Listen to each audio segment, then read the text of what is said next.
I'm Margaret, 68 years old, and I never thought my only son Robert would betray me like this. After discovering he forged my signature for a $350,000 loan to buy his wife Amanda a luxury home, my heart shattered into pieces.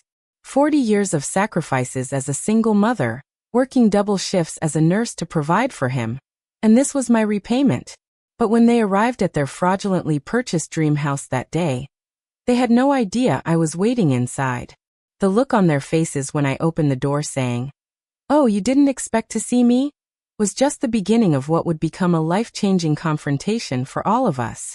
Before I continue my story, where are you watching from today? Take a moment to hit that like button and subscribe to hear more stories about family betrayal and how I turned this heartbreaking situation around. My story begins in Boston, where I raised Robert alone after my husband Thomas died of a sudden heart attack when our son was just 7 years old. The loss devastated us both, but somehow we found strength in each other. I still remember holding Robert's small hand at the funeral, promising him that somehow we would be okay. With no family to help, I threw myself into my nursing career at Massachusetts General Hospital. For 40 years, I worked the night shift in the emergency department, often picking up extra weekend shifts when money got tight. My colleagues Patricia and Jennifer became like family to us, sometimes watching Robert when I had to work holidays or during school breaks. We weren't rich by any means, but our modest 3-bedroom home in a working-class neighborhood provided stability, and I made sure Robert never felt the sting of poverty. Robert was such a good boy growing up. Studious, respectful, and kind-hearted. He had his father's analytical mind and my persistence. Every evening we'd sit at our kitchen table, me helping with homework after my shift, sometimes barely keeping my eyes open but determined to be there for him. Those moments, sharing hot chocolate and talking about his day, were the highlights of my life. We had a bond that I thought was unbreakable. When Robert got accepted to Boston University with a partial scholarship, I couldn't have been prouder. I still remember jumping up and down in our kitchen when the acceptance letter arrived, both of us crying happy tears. To cover the remaining tuition, I picked up extra shifts and took out a small loan. Some of my friends thought I was doing too much, sacrificing my health and financial security, but to me there was no sacrifice too great for my son's future. During his senior year of college, Robert met Amanda during a business class project. The first time he brought her home, I tried to be welcoming.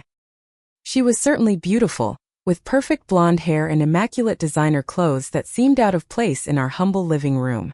She was polite, complimenting my home and the dinner I prepared, but I noticed how her eyes lingered on our worn furniture and outdated kitchen. Still, Robert was clearly smitten and I wanted to be supportive. Their relationship progressed quickly. Within a year after graduation, they were engaged. I dipped into my modest savings to contribute $15,000 toward their wedding, an amount that represented years of careful budgeting, but felt important to give. The wedding was lavish, held at an upscale hotel in downtown Boston, with Amanda's parents covering most of the expenses. I felt somewhat out of place among her family's wealthy friends, but I was happy to see Robert happy. After the wedding 5 years ago, I noticed subtle changes in Robert. Our Sunday dinners became monthly, then quarterly. When they did visit, conversations centered around their friends' vacation homes, luxury cars, and country club memberships. Amanda would make comments about my cozy house or how quaint it was to have the same furniture for 20 years. Each word felt like a small paper cut to my heart, but I smiled and focused on enjoying the limited time with my son. 2 years ago, at 66, I finally retired from nursing. My retirement party was small but meaningful, with colleagues who had become friends over 4 decades. Robert and Amanda attended briefly, but left early for another engagement. My pension, combined with Social Security and modest savings, allowed me to live comfortably but not extravagantly. I had planned carefully, and thought I would be okay. Then came the health issues. First arthritis in my hands, making everyday tasks painful. Then high blood pressure that required expensive medication, not fully covered by my insurance. The medical bills started to pile up, eating into the small financial cushion I had built. I was careful not to burden Robert with these concerns, knowing he and Amanda were building their own lives. Last Thanksgiving, They invited me to their rented townhouse for dinner. I brought my homemade apple pie, Robert's childhood favorite. Amanda had catered the entire meal, and while delicious, it lacked the personal touch that had always made our family gatherings special. As we ate, Amanda commented that they were looking at homes in Beacon Hill, one of Boston's most expensive neighborhoods. When I expressed surprise, knowing Robert's salary as a marketing manager wouldn't cover such an expense, she simply said, "We have our ways," with a smile that didn't quite reach her eyes. On my way out, she added, "Next year, we'll host in a home that doesn't have these space limitations." The comment stung, but I had no idea what was coming. The call came on a rainy Tuesday afternoon in April. I was tending to my small garden of herbs when my cell phone rang with an unfamiliar number. The woman identified herself as Deborah from Eastern Bank's fraud department. There had been missed payments on my home equity loan, she explained. Was I having financial difficulties? There must be some mistake, I told her, my gardening gloves still damp with soil. I don't have a home equity loan. The confusion in Deborah's voice matched my own. Mrs. Wilson, we have documentation for a loan of $350,000 taken out against your property 6 months ago. The paperwork has your signature. My heart began racing. That's impossible. I never signed anything like that. What followed was a nightmarish journey down a rabbit hole of financial fraud. Deborah emailed me copies of the loan documents, and there it was, a reasonable facsimile of my signature on multiple pages. But I knew I hadn't signed them. Someone had forged my name. My first thought was identity theft by some anonymous criminal. I called my bank and credit card companies, placed fraud alerts on my accounts, and spent hours on the phone with credit bureaus. It wasn't until I received the complete loan file from Eastern Bank that the devastating truth emerged. The notary witness on the documents was someone named Rachel Green, who worked at Robert's company, and the bank statement showed the money had been transferred directly to an escrow account for a property purchase by Robert and Amanda Wilson. My hands trembled as I spread the papers across my kitchen table, the same table where I'd helped Robert with his homework for years, where we'd shared meals and dreams and tears. I pulled out my reading glasses, hoping I was somehow misinterpreting what I was seeing. But the evidence was undeniable. With shaking fingers, I searched online property records for Suffolk County. There it was, a deed filed 4 months ago for a property in Beacon Hill, purchased by Robert and Amanda Wilson for $1,200,000. The property description showed 5 bedrooms, 4 bathrooms, a gourmet kitchen, and a small garden. The down payment listed was exactly $350,000, the amount of the fraudulent loan. I sat there, unable to move, as the betrayal washed over me in waves. My son, my only child, had stolen my identity. He had forged my signature and used my good credit, the credit I had carefully maintained through decades of on-time payments and financial responsibility, to buy a luxury home I could never afford to even visit. For 3 days I barely ate or slept. I would pick up the phone to call Robert, then put it down again, uncertain what I could possibly say. How do you begin a conversation with your child about something like this? The practical implications were terrifying enough. My retirement security was now in jeopardy, my credit ruined, my home potentially at risk. But the emotional devastation cut even deeper. Every sacrifice I had made, every night shift worked while exhausted, every small luxury denied myself to provide for him, it all felt meaningless now. On the 4th day, I called my friend Stephanie, who had worked in banking for 30 years before her retirement. She came over immediately, reviewed the documents spread across my table, and confirmed my worst fears. "This is serious, Margaret," she said, her face grave. "This isn't just a family matter. It's identity theft and fraud. You could lose everything if those loan payments aren't made." "But it's Robert," I whispered, tears streaming down my face. "My son." Stephanie took my hand. "I know. And that makes it even worse. But you need to protect yourself. This loan is in your name. If it defaults, they'll come after your house, your savings, everything." She helped me calculate the numbers. The monthly payment on the loan was nearly $2,000, more than half my monthly retirement income. There was no way I could cover it if Robert stopped paying. And based on the 2 missed payments that had triggered the bank's call, he already had. I finally worked up the courage to call Robert. The call went straight to voicemail. I left a message, asking him to call me about an urgent financial matter. He texted back hours later. Really busy with work. Can we talk next week? I tried again, my message more direct. Robert, I know about the loan in my name. We need to talk immediately. This time, there was no response at all. I called Amanda's phone. She answered, her voice cool and distant. Margaret, this isn't a good time. We're at a dinner party. Amanda, I know what you and Robert did. I said, my voice breaking. The loan, the house. I need to speak with my son right now. There was a long pause, then muffled sounds as if she had covered the phone. When she returned, her voice was tight. We'll call you tomorrow. Then she hung up. They didn't call the next day. Or the day after. My texts and calls went unanswered.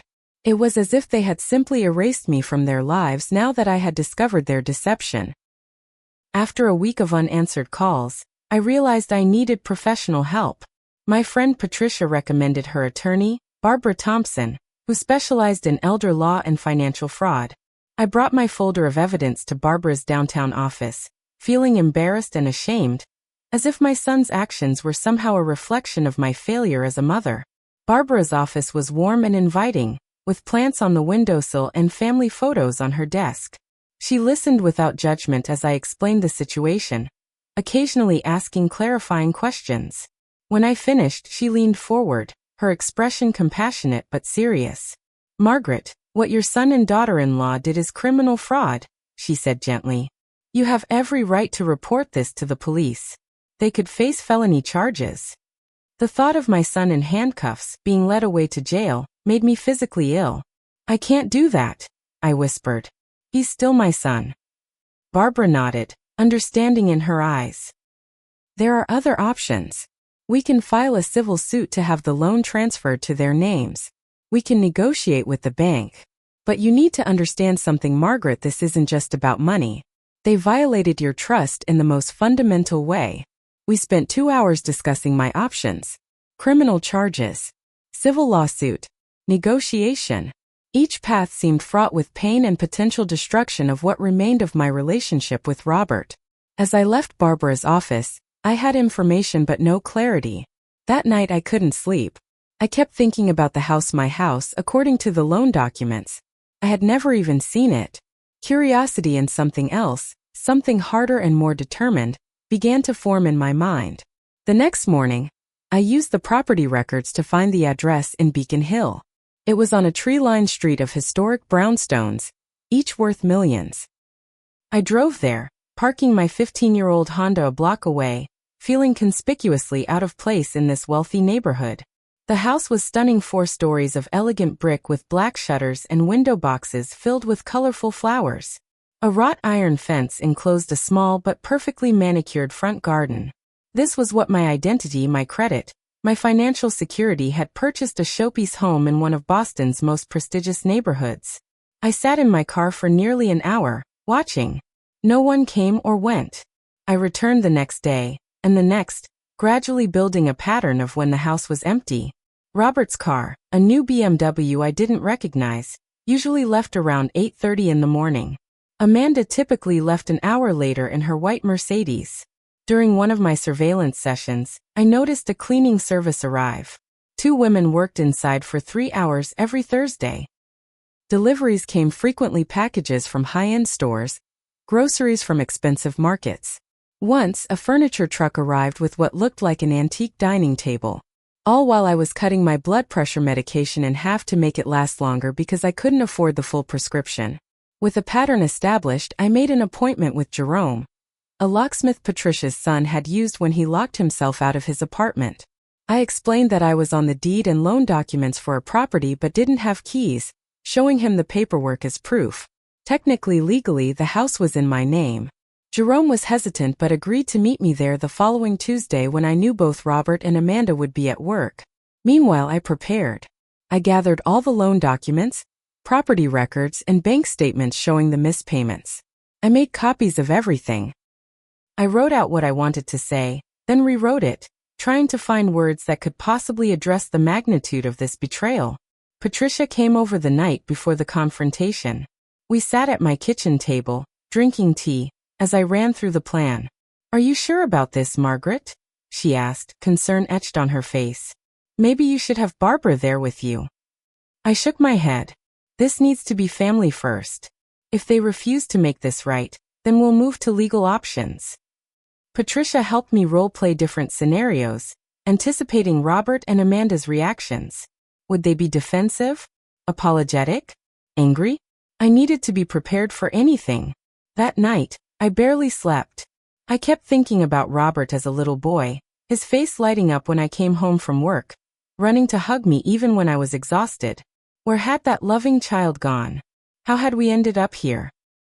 The next morning, I dressed carefully in my best outfit, a navy blue dress I had worn to a colleague's retirement party, with a pearl necklace Thomas had given me for our 5th anniversary. I wanted to look dignified, pulled together, not like the heartbroken mother I actually was.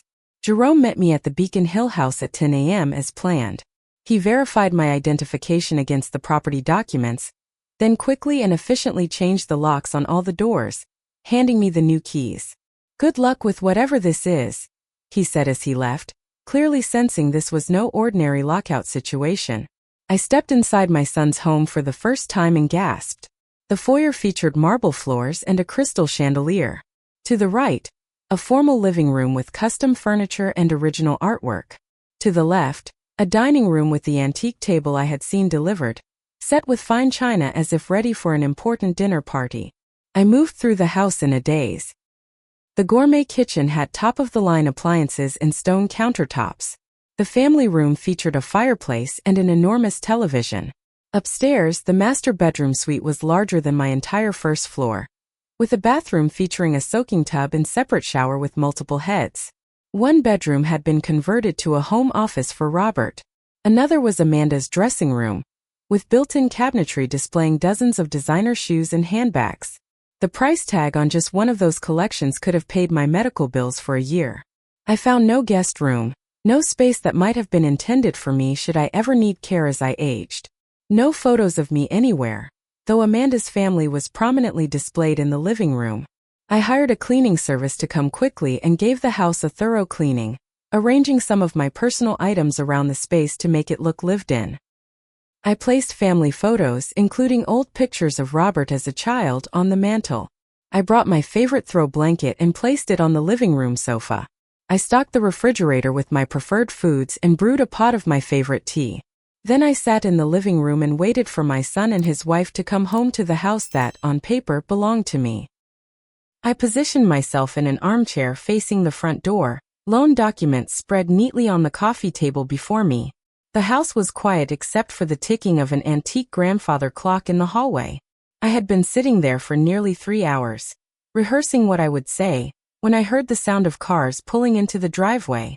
Through the sheer curtains, I could see Robert's BMW and Amanda's Mercedes.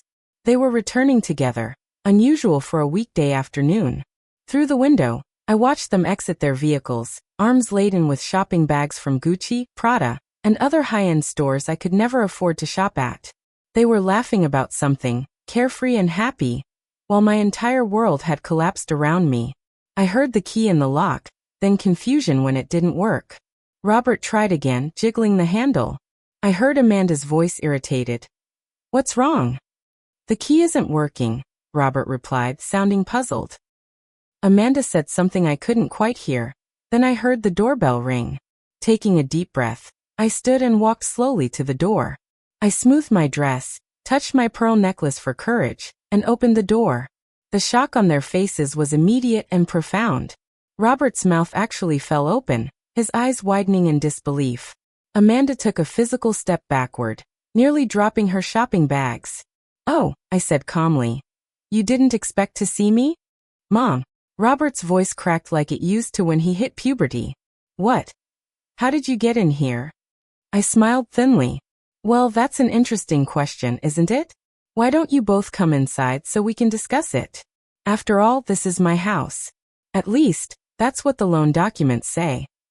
Amanda recovered first, her surprise morphing quickly into anger. "You changed our locks? That's breaking and entering. We could call the police."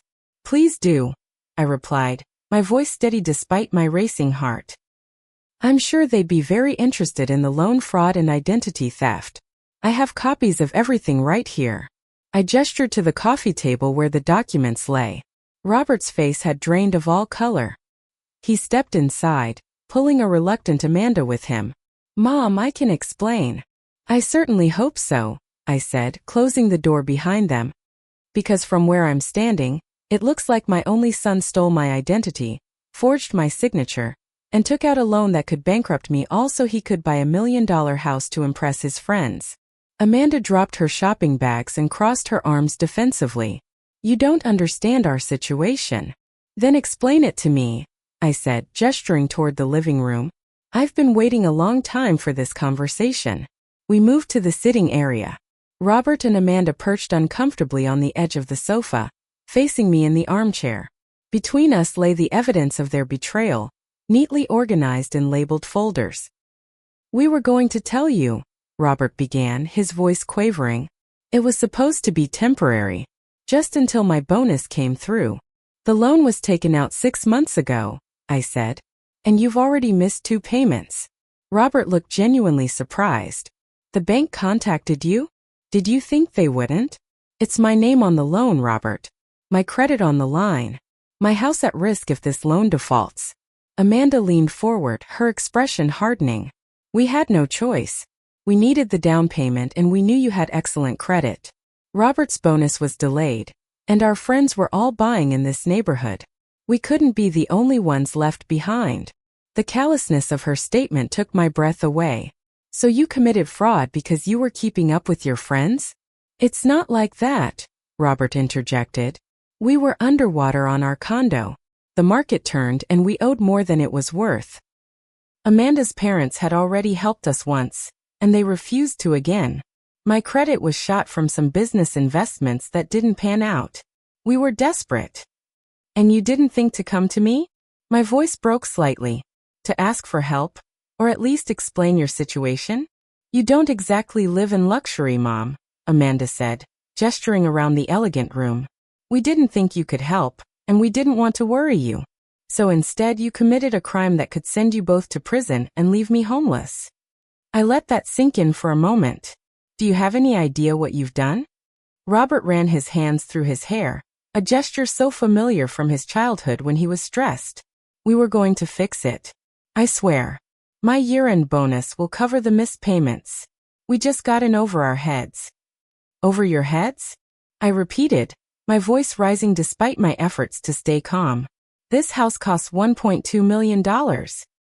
Your combined income isn't even close to what you'd need to afford this. Amanda's chin lifted defiantly. We deserve this house. We work hard. We need to entertain for Robert's career. We can't do that in some tiny starter home. I stared at her, truly seeing for the first time how my son had been influenced by her materialistic values. What you deserve and what you can afford are 2 very different things. You owe us this, Amanda suddenly blurted out. After everything Robert has done for you. The room went silent. Even Robert looked shocked at her words. What exactly has Robert done for me? I asked quietly. He calls you, visits you, includes you in holidays. Amanda was gaining steam now, her frustration spilling out. Do you know how many of our friends have cut ties with difficult parents? Robert's always been the dutiful son, and this is how you repay him? By breaking into our home and threatening us. Robert placed a hand on Amanda's arm. That's enough. But she shook him off. No, it's not enough. She comes in here with her self-righteousness when she should be grateful we even keep her in our lives. In that moment, something crystallized within me. Decades of sacrifice, of putting Robert first, of working my fingers to the bone to provide him opportunities one never had, all of it had led to this moment. With this woman telling me I should be grateful for occasional phone calls from my only child. Is that how you see me, Robert? I asked softly. As an obligation? A difficult parent you've been dutiful enough to tolerate. Robert wouldn't meet my eyes. No, Mom, of course not. Amanda's just upset. I'm upset, I said, my voice eerily calm now. I discovered my son committed fraud in my name, potentially ruining me financially, and I'm sitting here having a conversation instead of calling the police. I think I'm being remarkably composed. The weight of reality seemed to finally hit Robert. What are you going to do? He asked, fear evident in his voice. I looked around the beautiful room, at the luxury purchase with my stolen identity, at these two people I barely recognized anymore. And suddenly, I knew exactly what I needed to do. I'm moving in, I said. They both stared at me in confusion. What do you mean? Robert asked. I mean, this house is in my name. The loan is in my name. I'm legally responsible for it. So I'm moving in, effective immediately. I've already changed the locks, as you've noticed. I've stocked the kitchen with my groceries. I've selected the blue bedroom on the 3rd floor as mine. You can't do that. Amanda nearly shrieked. This is our house. Is it? I asked, picking up the property records. Because these documents say otherwise. And I've already spoken to the bank about the fraud. They're investigating. Robert's face went from pale to ashen. You reported us? I reported that my identity was stolen, and a fraudulent loan was taken out in my name. I haven't named names yet. That's up to you. What does that mean? Amanda demanded. It means we're going to make a deal, I said, feeling more in control than I had in weeks.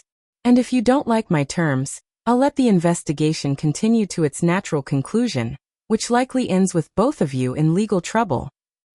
The grandfather clock in the hallway ticked loudly in the silence that followed my ultimatum. Robert and Amanda exchanged panicked looks, the reality of their situation finally sinking in. What kind of deal? Robert finally asked, his voice barely above a whisper. I leaned forward, placing my hands on the documents spread across the coffee table. First, this house goes on the market immediately. It's well beyond your means, and the loan fraudulently obtained in my name needs to be paid off completely. But we just bought it. Amanda protested. We'll lose money if we sell now. The closing costs alone should have been considered before you committed fraud. I finished for her. The house goes on the market. Non negotiable. Robert nodded slowly, defeat evident in his slumped shoulders. What else? Second, you both will attend financial counseling. Your spending is out of control, and you need professional help to create a realistic budget based on your actual income. Amanda started to object, but Robert silenced her with a look. That's fair, he conceded. Third, I continued, we begin family therapy. Together. What's happened here goes far beyond money. There's a fundamental breakdown of trust and respect that needs to be addressed if we're going to have any kind of relationship moving forward. Family therapy? Amanda repeated incredulously. Like with a therapist? Yes, Amanda. A professional who can help us communicate honestly and work through the damage that's been done. I turned my attention fully to Robert. I need to understand how we got here, how my son could do this to me. Robert's eyes filled with tears for the first time. I never meant to hurt you, Mom. I just got caught up in everything and didn't see a way out. That's exactly what we need to explore in therapy, I said, my voice softening slightly. How you got caught up, to the point of betraying the person who has loved you unconditionally your entire life. I took a deep breath before continuing with my final condition. Lastly, until the house sells and the loan is paid off, I'll be staying here to ensure everything proceeds as agreed. Since my name is on all the documents, I have every legal right to be here. You're moving in with us? Amanda looked horrified at the prospect. Consider it accountability, I replied calmly. I'll be monitoring the sale process and ensuring no further financial decisions are made that could impact me. Robert looked up, confusion replacing some of the shame on his face. But what about the police investigation? The bank? If you agree to these terms and follow through completely, I'll inform the bank that this was a misunderstanding. A poorly executed family loan rather than fraud. It won't erase the credit damage already done, but it will prevent criminal charges. The alternative hung unspoken in the air between us. If they refused, I would let the investigation continue, with all the legal consequences that would follow. Amanda stood abruptly, her face flushed with anger. I need to call my parents. This is insane. You're welcome to call whoever you'd like, I said. But the terms remain the same. She stormed out of the room, designer heels clicking aggressively on the marble floor. I heard a door slam somewhere in the house. Left alone with my son, I felt the anger that had sustained me begin to fade, leaving only profound sadness in its wake. Robert sat across from me, the successful, confident professional facade completely crumbled, revealing the scared boy underneath.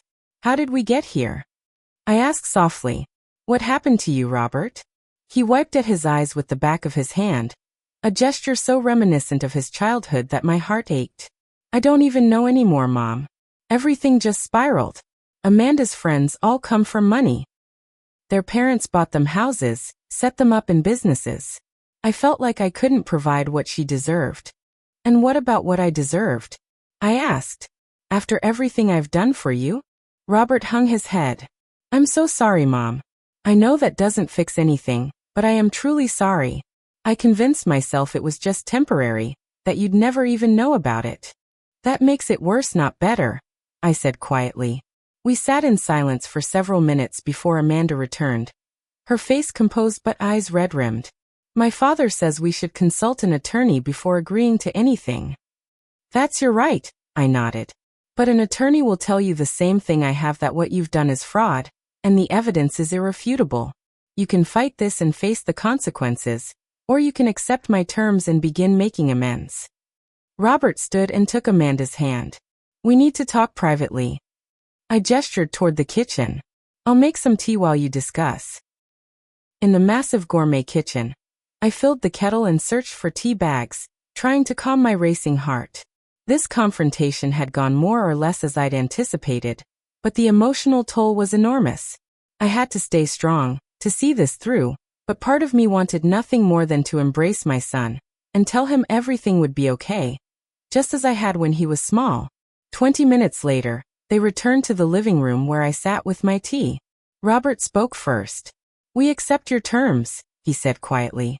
"All of them." Amanda nodded stiffly beside him, her expression unreadable. "We'll contact a realtor tomorrow," Robert continued.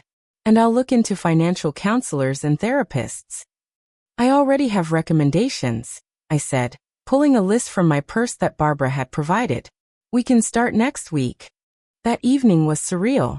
I unpacked the small suitcase I had brought, hanging my modest clothes in the expansive guest room closet. We ordered takeout for dinner, eating in uncomfortable silence at the grand dining table. Amanda excused herself early, leaving Robert and me alone. "I really am sorry, Mom," he said as we cleared the dishes together. "I got lost somewhere along the way. Lost sight of what really matters." I looked at my son, really looked at him, and saw both the man he had become and the boy he had been. "We'll find our way back," I told him. "But it's going to take time and real effort." The next day we had our first family therapy session with Dr. Michael Green, a compassionate but no-nonsense psychologist Barbara had recommended. In that sterile office with its neutral-toned walls and uncomfortable chairs, Robert broke down completely. "I've been living beyond my means for years," he confessed, trying to keep up with Amanda's expectations, her friends' lifestyles. "The more I earned, the more we spent. Then I made some bad investments trying to catch up, and everything just collapsed." Amanda surprisingly had her own revelation. "My parents always made everything about appearances," she said quietly. "Nothing was ever good enough. I guess I brought that into our marriage without realizing it." Dr. Green guided us through an uncomfortable but necessary conversation about values, expectations, and honest communication. It was just the beginning of what would clearly be a long process, but for the first time, I felt a glimmer of hope that perhaps something good could come from this terrible situation. The next few weeks were a whirlwind of activity and adjustment. Living together in the house that had been the physical manifestation of their deception was awkward at first, but gradually, we established a cautious routine. True to their word, Robert and Amanda listed the house with a reputable realtor named Diana. The initial consultation was sobering. "The market has softened since you purchased," Diana explained, spreading comparable sales figures across the dining room table. "And you've made very few improvements in the short time you've owned it. What does that mean financially?" I asked, while Robert and Amanda exchanged nervous glances. "Realistically, we should list at $1,100,000 and be prepared to accept less," Diana said gently. "After commission and closing costs, You'll likely clear just enough to pay off the original mortgage and possibly the home equity loan, but not much more. Amanda looked devastated. So we lose everything we put into it. The down payment, the renovations we planned but hadn't started. Diana nodded sympathetically. Unfortunately, yes. That's the risk of buying at the top of your budget in a transitioning market. I watched Amanda absorb this news, expecting another outburst, but she simply nodded and asked practical questions about staging and showing schedules. It was the first sign that perhaps she was taking our agreement seriously. The financial counseling sessions were even more revealing. Caroline Mills, a certified financial planner with a specialty in debt management, didn't hide her shock when she reviewed their complete financial picture. "You're spending almost twice your combined annual income," she said, pointing to her calculations. "Credit card debt at 22% interest, car loans for vehicles you can't afford, and now this house. It's not sustainable." Robert looked ashamed. "I know it looks bad." "It is bad," Caroline confirmed, "but not irreparable. We need to create a strict budget, sell assets to pay down high-interest debt, and find housing you can actually afford." Over the following weekends, I helped them search for a modest but comfortable condo in a middle-class neighborhood with good schools and a reasonable commute to their jobs. Amanda initially balked at every property, finding fault with the finishes, the layouts, the neighborhoods. "This kitchen has laminate countertops," she complained during one showing, "and the appliances are at least 5 years old." "My kitchen has 30-year-old appliances that still work perfectly fine," I reminded her. "The goal is to find something you can afford, not something that impresses your friends." Slowly, painfully, Amanda's perspective began to shift. During our 4th weekly therapy session, she made a breakthrough of sorts. "I called my parents to tell them we were downsizing," she admitted, twisting a tissue in her hands. "My mother's first question was what the neighbors would think. Not if we were okay, not how she could help. Just concern about appearances." She looked up, eyes glistening. "I realized I don't want to be like that anymore." Our family meetings, held every Sunday evening at the dining table, became a forum for honest communication that had been missing for years. Robert spoke openly about the pressure he felt to provide a certain lifestyle, and how that pressure had led him to make increasingly desperate financial decisions. "I thought if I could just get the promotion, or land the big client, or make the right investment, everything would work out," he explained. Each decision seemed reasonable in the moment, but they added up to this mess. "Why didn't you come to me?" I asked, the question that had been haunting me since the beginning. I would have helped however I could. Robert couldn't meet my eyes. I was ashamed. "You worked so hard your whole life, made so many good decisions. I didn't want you to see how badly I'd failed." "Asking for help isn't failure," I told him.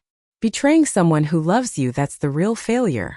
The house sold after 63 days on the market for $1,050,000, just enough to pay off the primary mortgage and the fraudulent home equity loan in my name.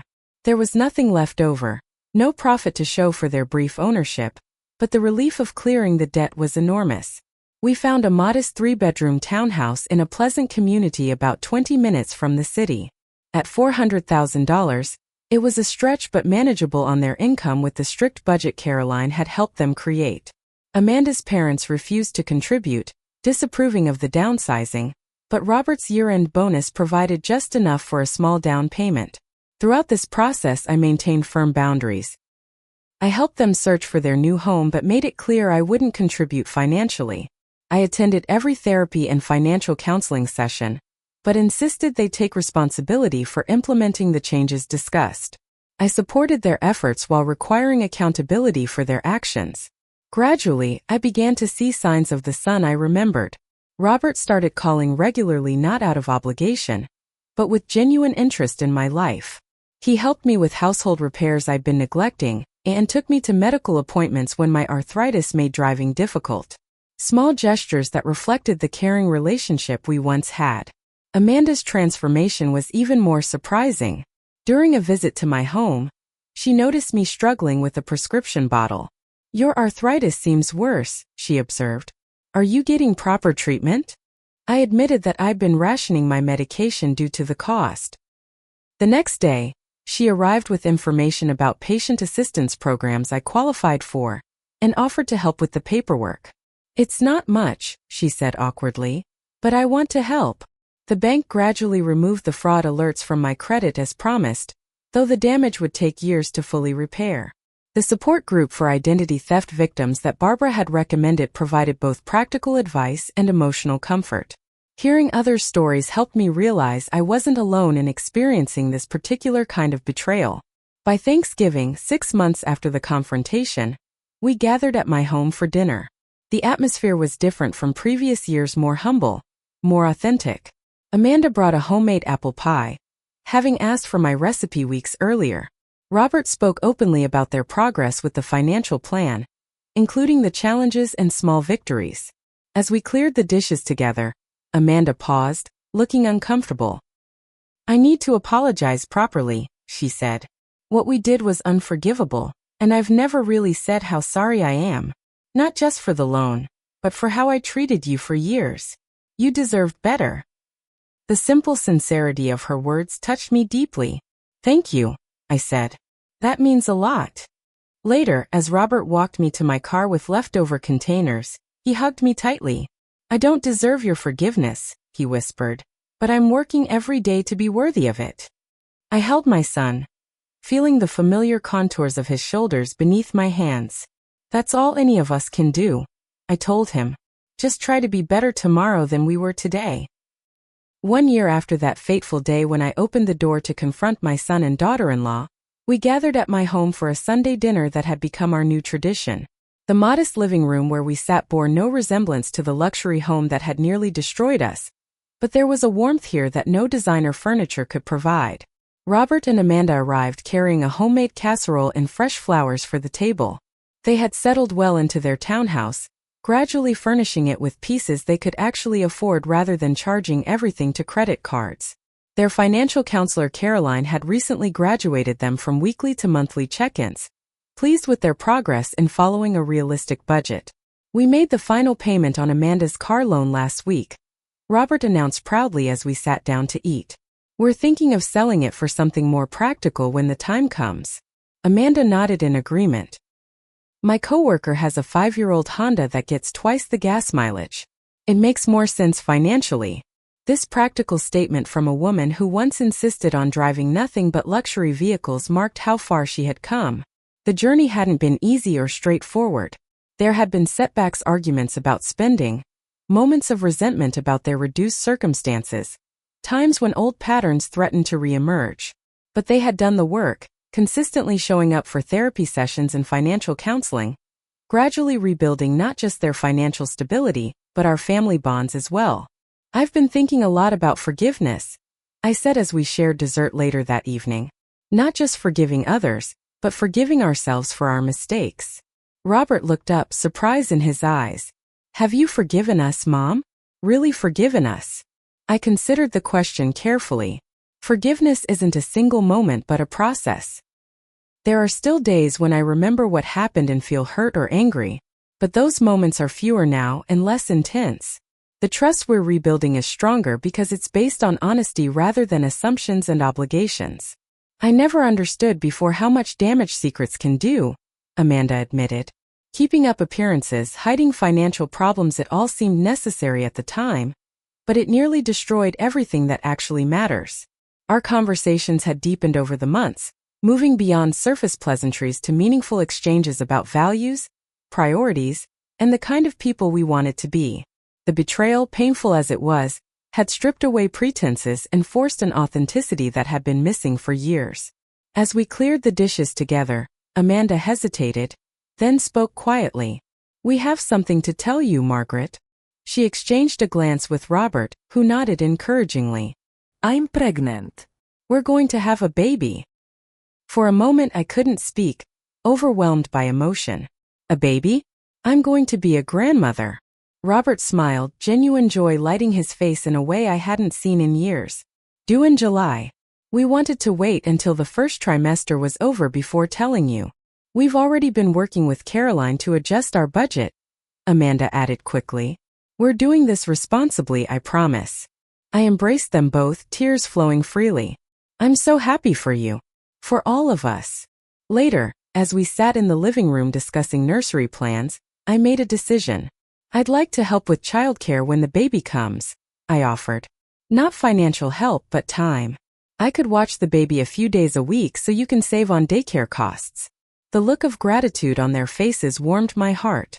This was how families should support each other, not through enabling bad decisions or providing unlimited financial bailouts, but through the gift of time, love, and practical assistance. As the evening wound down, Robert asked the question that had been implicit in many of our conversations over the past year. What would you say is the biggest lesson from everything that happened, Mom? I thought carefully before answering. I've learned that true wealth has nothing to do with fancy houses or expensive cars. It's about integrity, trust, and the courage to face reality even when it's painful. For years, I thought protecting you from consequences was my job as a mother. Now I understand that sometimes the most loving thing we can do is allow people to experience the natural results of their choices. Amanda nodded thoughtfully. I've learned that keeping up with other people is a race you can never win. There's always someone with more. Always another level of luxury to aspire to. Finding contentment with what you actually have, that's the real achievement. As they prepared to leave, Robert embraced me tightly. Thank you for not giving up on us, Mom. For being strong enough to confront us when it would have been easier to just call the police or cut us off completely. Family is worth fighting for, I told him. Not preserving at all costs, but fighting for in the right ways. Sometimes that means difficult conversations and hard boundaries. Standing on my porch, watching them drive away in their sensibly priced car to their appropriately sized home, I felt a profound sense of peace. The journey had been painful beyond words, but the relationship we were rebuilding was stronger, more authentic, and more mutually respectful than what we had before. Life rarely gives us neat, perfect resolutions. Trust, once broken, never repairs exactly the same way. But in the cracks and imperfections, something new and valuable can grow if we're brave enough to nurture it with honesty, accountability, and genuine love. I wonder, have you ever had to set difficult boundaries with people you love? How did you balance forgiveness with protecting yourself? Share your experiences in the comments below. And if this story resonated with you, please like, subscribe, and share with someone who might need to hear it. Remember, sometimes the hardest conversations lead to the most meaningful connections. Thank you for listening to my story today.